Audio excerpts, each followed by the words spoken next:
want to urge you again, please be careful traveling overnight tonight. The rain has left debris in streets. Some of the flood waters are receding a bit. But in areas, again, the water's still covering the road. And with being nighttime, please be careful, very careful traveling if you have to. Now, flood warning is in effect for South Chickamauga Creek. Right now, it's entering minor flood stage. It's at the action stage now, but expected to reach over 21 feet, which would be in minor flood stage level. That flood warning in effect all the way through Thursday, barring any more rain that may cause a rise or fluctuation in that total. If you live in that area, please be aware of that. And if you look back at over the past 12 hours alone, hardest hit area right here east of the city and bordering areas of Walker, Catoosa, and parts of Bradley County. The airport had 6.42 inches of rain.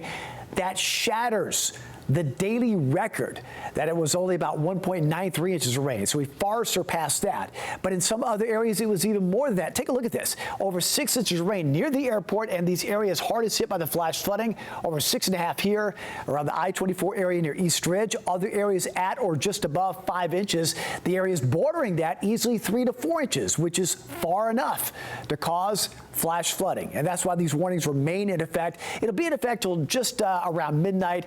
Southern parts of Hamilton County and about the same time frame parts of Catoosa and parts of Walker as the floodwaters slowly recede. As far as any other rain chances, there's going to be some moving in from the south and west. Very sporadic showers, not quite as concentrated as what we saw earlier on tonight. That's how exiting off to the east, but still some showers could routinely pass on by. It was super saturated ground already.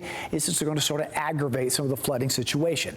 As far as tomorrow goes, we're still going to see an unsettled weather pattern with this upper level trough sticking around. So tomorrow's rain chance, kind of like today, occasional showers and storms, slow movers, and repeated rounds of rain could mean another repeat round of flooding.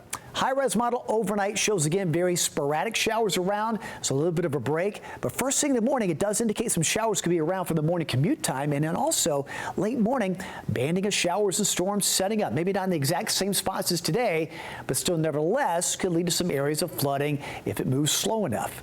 Our in-house graph model shows a similar scenario. 70s early, then through the afternoon, a scattering of showers and storms around. Again, the main threats are the slow movement, repeated rounds and excessive runoff, and some lightning.